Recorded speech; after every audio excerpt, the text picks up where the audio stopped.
মুক্তা, যাকে ইংরেজিতে পার্ল বলা হয়, সবার কাছেই অতি আকর্ষণীয় ও মোহনীয় একটি জিনিস। বিশেষত মহিলাদের কাছে এ তো এক পরম প্রিয় বস্তু। এই মুক্তা তৈরির প্রক্রিয়া সত্যই বিস্ময়কর, কারণ মুক্তা এমন একমাত্র একটি রত্ন যা জীবিত কোনো প্রাণী তৈরি করে। আর হয়তো আমরা সকলেই জানি যে ঝিনুক নামের এক সামুদ্রিক প্রাণী তার দেহে এই মুক্তা তৈরি করে। কিন্তু কিভাবে ঝিনুক এই অতিমূল্যবান রত্নটি তৈরি করে? আর ঝিনুক কি জীবনে একবারই মুক্তা তৈরি করে? আমাদের দেখা সব ঝিনুকই কি এই কাজটি করতে পারে? এই বিষয়ের সব রকম প্রশ্ন নিয়ে আজকের এই ভিডিওটি করা হয়েছে। আশা করি অনেক কিছু জানতে পারবেন।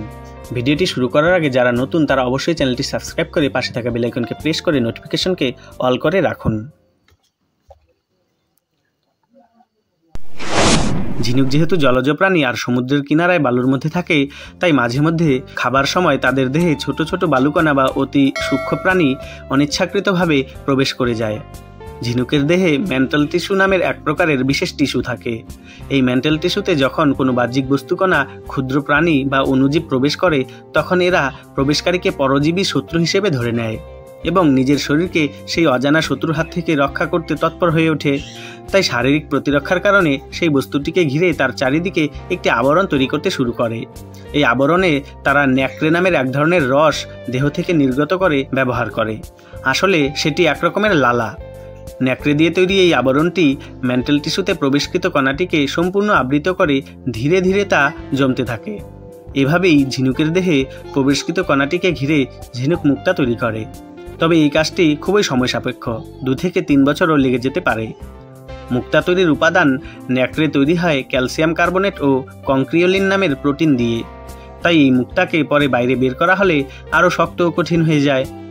মুক্তার আকার অনুপ্রবেশকৃত কণাটির আকারের অনুসারে নির্ধারিত হয়। সাদা, কালো, ধূসর, লাল, নীল এবং সবুজ সহ বিভিন্ন রঙের মুক্তা দেখা যায়।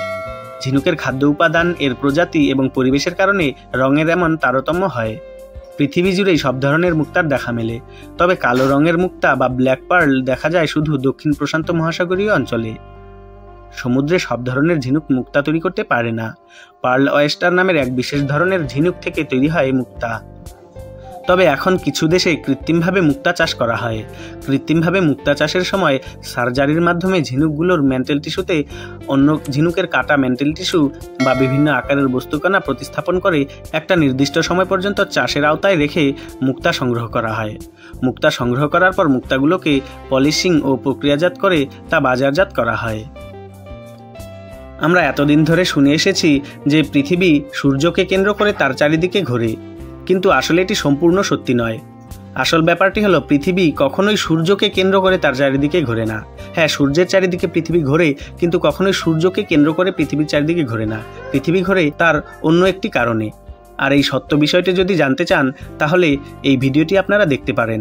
এই ভিডিওটিতে খুব সহজ সরলভাবে বোঝানো হয়েছে পৃথিবী আসলে কাকে কেন্দ্র করে ঘোরে। ধন্যবাদ।